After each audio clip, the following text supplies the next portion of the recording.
Pada video kali ini kita akan mengulas sebuah film yang berjudul Mag-iingat ako. Berlatar pada tahun 1942 di wilayah Luzon, pulau paling utara di Filipina, terdapat seorang wanita yang bernama Selina yang hendak akan dijual oleh ayahnya kepada seorang rentenir.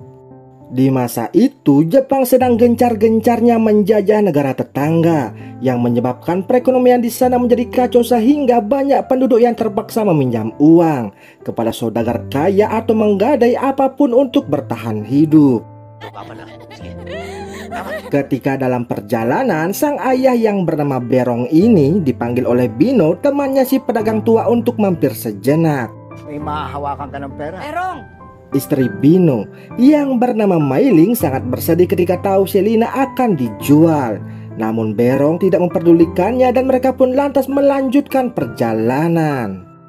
Diligaya na naman si Tiago. Tak berselang lama, tibalah mereka di rumah saudagar kaya yang bernama Tiago untuk melakukan transaksi. Dari arah bawah rumah panggung, seorang pelayan tunanetra yang bernama Domeng menguping pembicaraan mereka. Sesudah sepakat dengan nominal yang ditentukan, akhirnya Berong pamit untuk pulang ke rumah. Dan Tiago tanpa berbasa-basi lagi langsung mencangkul hutan Amazon yang masih lebat tersebut. Malam harinya Berong bergosip di warung Bino disertai minum-minum bersama. Di sana Mailing yang masih tak terima Selina dijual tanpa ada rasa bersalah, ia pun kembali berdebat dengan Berong. Mendengar hal tersebut, Bino lantas memarahi Mailing dan menyuruhnya agar tidak ikut campur dalam permasalahan orang lain. Mga lalaki. Sedangkan di tempat yang berbeda, terlihat Selina yang berusaha kabur dari kediamannya si Tiago. Namun setiba di rumah, Berong justru mengusirnya dan mengatakan jika Tiago kini ialah ayah barunya. Merasa tak ada tempat untuk bernaung lagi, mau harus mau, Selina pun kembali ke rumahnya si Tiago dengan perasaan yang sangat-sangat bersedih. Esok harinya, setelah Selina berdamai dengan keadaan, ia pun mulai membiasakan diri hidup bersama dengan Tiago dan beraktivitas seperti memasak maupun berkebun untuk kebutuhan sehari-hari. Di sana, Domeng pun bercerita awal mula ia bisa bekerja di tempatnya si Tiago. Sama halnya dengan Selina, ia digunakan sebagai pelunas hutang oleh orang tuanya saat Domeng masih berusia 7 tahun. Melihat kondisi Domeng yang begitu berantakan, lantas di keesokan harinya Selina bertanya kepada Tiago apakah ia mencintainya. May gusto ko ba sabihin? Pertanyaan itu Selina berikan agar masa depannya terjamin aman dan bukan hanya sebagai alat cangkul-mencangkul saja. Tiago yang sangat terkesima dengan gocekan dari Selina, tanpa banyak bicara ia langsung memberikan salah satu kalung berharganya sebagai tanda bukti jika ia sangat serius dengan Selina. Maka sejak saat itu kehidupan Selina pun mulai berubah dan lebih terawat, di mana kesehariannya kini dihabiskan dengan menemani Tiago berbelanja. Dan ketika di tengah perjalanan mereka dipanggil oleh Bino untuk mampir minum-minum sejenak. Ano naman ba yan? Ito ba? Di sana Bino dan lainnya membicarakan pasukan Jepang yang sudah mulai mendekati perkampungan mereka. Bino lantas mengajak semuanya untuk mengungsi ke tempat yang lebih aman. Di saat bapak-bapak itu sibuk mengobrol, Mailing lalu memanggil Selina dan mewanti-wantinya agar selalu berhati-hati serta mawas diri saat bersama dengan Tiago. Mag-iingat ka. Mag-iingat ako. Mengetahui kondisi sudah tidak kondusif dan Tiago dalam keadaan mabuk berat, kesempatan itu Selina manfaatkan untuk mengambil semua uang maupun harta benda miliknya si Tiago. Tentunya hal tersebut membuat Tiago begitu emosi di keesokan paginya dan menuduh jika Domenglah yang telah mencuri uang serta harta bendanya. Agar Selina tidak dicurigai, ia pun ikut memojokkan Domeng dan mengancam akan meninggoikannya jika tidak mau berkata jujur. Melihat hal tersebut, emosi Tiago pun menjadi surut. Ia pun menyuruh Selina agar tidak berbuat nekat seperti itu dan mengikhlaskan uang serta perhiasannya yang telah menghilang. Malam harinya, ketika Domeng sedang meratapi nasib tak diduga, seorang tentara Jepang mendekatinya dan hendak meninggoikannya. Beruntung Selina datang tepat waktu dan menyemes tentara Jepang itu hingga meninggoy di tempat.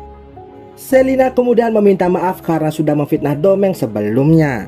Domeng pun berkata jika itu tak jadi masalah, dikarenakan hidupnya sudah terkutuk sejak dahulu. Domeng lanjut berkata, jika ia meninggoy dan dilahirkan kembali, ia berharap tidak akan pernah mengalami penderitaan seperti saat ini. Mendengar hal tersebut, Selina begitu bersedih, dan untuk menghibur Domeng yang sedang galau itu, ia pun lantas membuka ladang persawahannya dan mengajak Domeng untuk cangkul-mencangkul bersama-sama. Esok paginya ketika sarapan, Tiago ingin mengajak Selina kembali ke tempatnya si Bino untuk minum-minum. Namun Selina menolaknya dengan alasan ingin beristirahat. Tiago pun mengizinkannya beristirahat, asalkan setiba di rumah Selina sudah standby dengan ladang persawahannya untuk dicangkul-cangkul. Singkat cerita, tibalah Tiago di tempatnya si Bino. Di sana mereka kembali berdiskusi untuk mengungsi dan mengutamakan keselamatan terlebih dahulu. Sedangkan di sisi lainnya, Selina juga sedang berkemas-kemas untuk pergi dan mengajak Domeng untuk ikut kabur bersama dengannya. Lalu pada malam harinya, di saat Tiago akan pulang, ia terlihat oleng dan tak mampu berjalan lagi. Berong kemudian membantunya dan menemani Tiago dalam perjalanan pulang ke rumahnya. Namun, setiba di tempat yang sangat sepi, tiba-tiba Berong langsung mendorong Tiago hingga ia terjatuh. Di sana, Berong berkata jujur jika sebenarnya Selina itu merupakan anak kandungnya Tiago dengan istrinya saat diperkaos dahulu. Dikarenakan pada dasarnya Berong sendiri sejak masih muda didiagnosis tidak bisa memiliki keturunan. Sesudah meluapkan emosi dan menyemes Tiago, Berong lalu pergi meninggalkannya begitu saja. Dalam kondisi berantakan, Tiago yang merasa bersalah langsung bergegas pulang ke rumahnya. Namun setibanya di sana, ia dikagetkan dengan aksi cangkul-mencangkul antara Domeng dan juga Selina. Melihat hal itu, tentunya Tiago begitu sangat emosi. Namun ketika akan menyemesi Domeng, ia justru disemes duluan oleh Selina hingga membuat Tiago meninggoy di tempat. Mereka pun lantas bersama-sama membakar rumah Tiago untuk menghilangkan jejak dan barang bukti. Dan sesudah itu, Domeng beserta Selina memilih kabur dari tempat tersebut. Di akhir cerita, Selina pun membagi uang serta perhiasan Tiago yang ia curi sebelumnya. Selina meminta maaf kepada Domeng dan berkata agar menjalani hidup masing-masing mulai saat ini. Domeng tentu tak mau berpisah dengan Selina, dikarenakan kondisinya yang tidak memungkinkan jika ia hidup seorang diri. Namun Selina tidak memperdulikannya dan ia pun melangkah pergi dan meninggalkan Domeng begitu saja. Dan film ini pun selesai.